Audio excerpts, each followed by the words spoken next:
Te damos la bienvenida a Escuela Nehemías de Oración y Restauración, Serie 4, entre España y Colombia. Tema 3, españoles que pidieron perdón y cómo lo hemos hecho nosotros. En el anterior programa explicamos el fundamento bíblico de por qué debemos identificarnos con nuestros pueblos para pedir perdón, y te pedimos que consideraras con qué pueblo te identificas tú. En esta lección veremos algunos ejemplos históricos que nos han inspirado de españoles que pidieron perdón por España.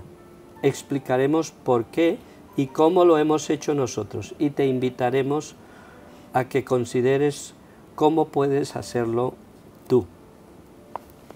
Primer ejemplo, una confesión documentada de los creyentes madrileños a mitad del siglo XIX. Dice así: confesamos, oh Señor, el gran pecado de nuestra nación cometido en los descendientes de tu antiguo pueblo Israel, cuando nuestros padres tan cruelmente los maltrataron y finalmente sin distinción los desterraron de la tierra donde habían nacido.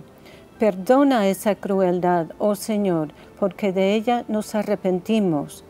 Y si tú, que eres el Dios de Abraham, encaminares otra vez en España, hijos de Abraham, no olvidaremos que tú les dijiste: bendeciré a los que te bendigan y maldeciré a los que te maldigan.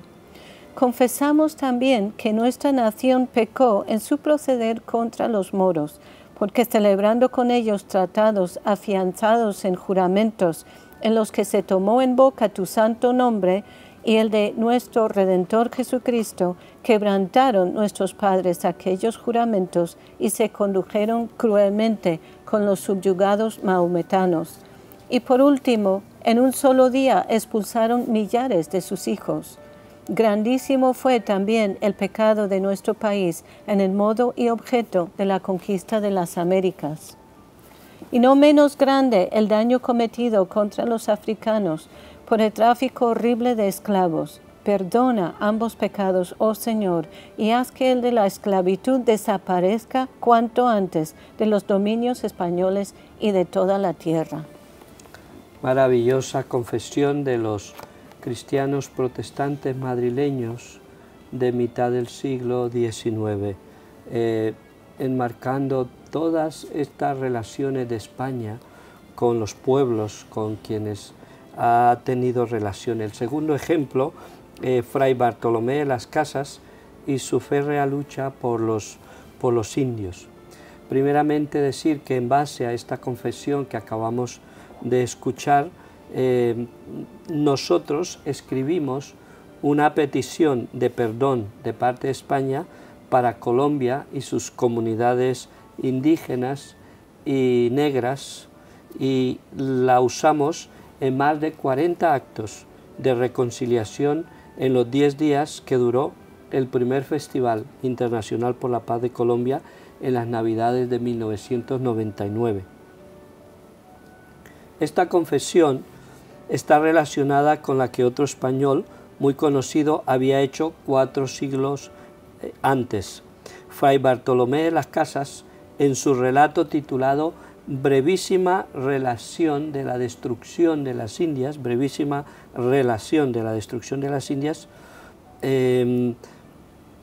enfrentó este tema.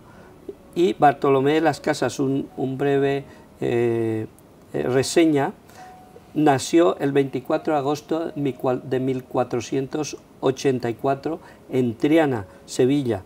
De niño, él conoció a los reyes católicos y a Cristóbal Colón. Su padre, Pedro de las Casas, era comerciante e hizo parte del segundo viaje del almirante al Nuevo Mundo.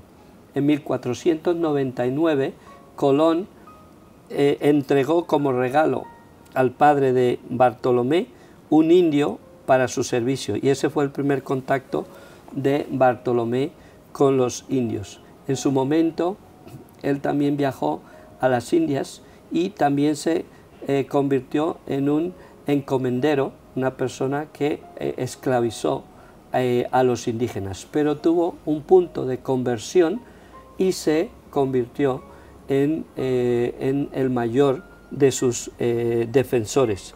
Después de muchos ires y venires, que cuento en mi libro, en el capítulo 7, Fray Bartolomé de las Casas finalmente logró la abolición de la esclavitud entre los indios y un trato más humanitario para ellos.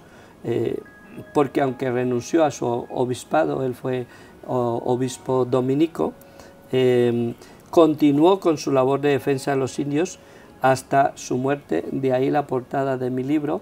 Fue durante el reinado de Carlos I de España, V de Alemania, pero a quien Bartolomé de las Casas dirigió esta brevísima relación de la destrucción de las Indias fue al hijo de Carlos I, al príncipe Felipe, que su padre lo había encargado de los asuntos de las Indias y que llegó a convertirse en Felipe II de España. Pero hasta la muerte, este hombre, Bartolomé, luchó por los indios. Eso le valió ser conocido como el apóstol de los indios, y la cristiandad le reconoce hoy como el mayor de los misioneros humanitarios. El cardenal Cisneros lo nombró procurador y protector universal de todos los indios. Fray Bartolomé de las Casas murió en Madrid en 1566. En tercer lugar, nuestras historias de perdón y de identificación con España y Colombia. ¿Por qué lo hemos hecho? En mi condición, personalmente, en mi condición de ciudadano, tanto colombiano como español, tengo el privilegio y al mismo tiempo la responsabilidad de identificarme con las dos naciones, en lo bueno y en lo malo. Corría el año de 1989 cuando mi esposa y yo tuvimos ocasión de presentar la necesidad espiritual de España al estudiantado de un seminario bíblico evangélico en Quito, Ecuador. Después de esto nos sorprendió la respuesta de un estudiante. Se puso en pie y en tono de amargura nos recriminó: sí, pero ¿dónde está todo el oro que nos robaron los españoles?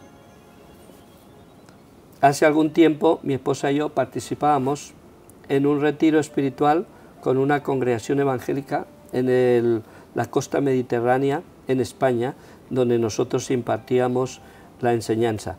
Desde el momento mismo de la presentación noté la actitud hostil de una señora española en el grupo, cosa que me extrañó porque yo no la conocía a ella de nada.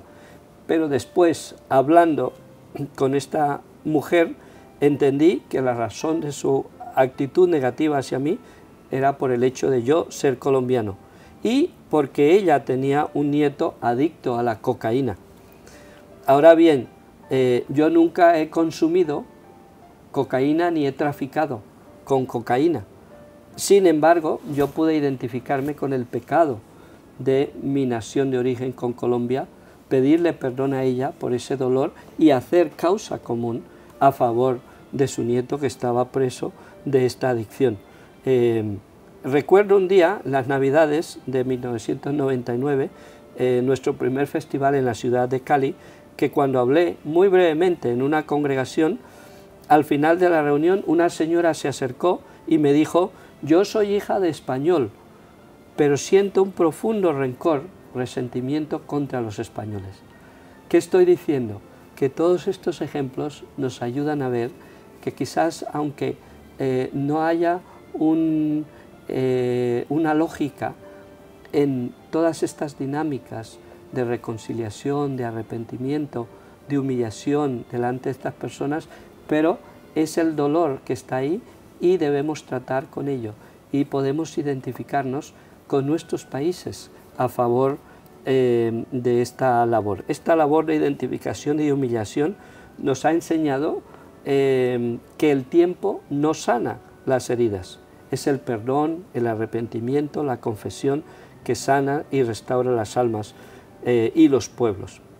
Ante Dios esto tiene inmenso valor, porque Jesús, que no conocía pecado, llevó sobre sí, por nosotros se hizo pecado, y Dios aceptó esa identificación suya por nosotros. Ante los hombres y mujeres de una comunidad, esto tiene mucho valor. Por ejemplo, recuerdo cómo respondió un indígena en Colombia en un congreso nacional de las comunidades indígenas a mi petición de perdón. Él dijo: no perdonamos a España, esto no es así de fácil, España tiene que repararnos el daño que nos ha hecho. El ambiente en ese momento se podía cortar con un cuchillo, fue un momento de mucha tensión, pero yo le dije: entiendo lo que usted dice, pero ¿por qué no hacemos eso en base al perdón mutuo y a la reconciliación? Finalmente él aceptó esta propuesta y desde entonces hemos estado trabajando, colaborando en nuestra manera como podemos con las comunidades indígenas, pero sobre esa base del perdón y de la reconciliación. Te voy a invitar a que me acompañes a poner fin a este programa poniéndolo en práctica con esta pregunta. ¿No es verdad que nos gusta identificarnos, incluso ufanarnos de las glorias pasadas de nuestro país y de las cosas que nos hacen sentirnos orgullosos de ser españoles, colombianos? Pero ¿no es verdad también que nos cuesta más humillarnos y sentir la vergüenza de sus pecados y sus maldades?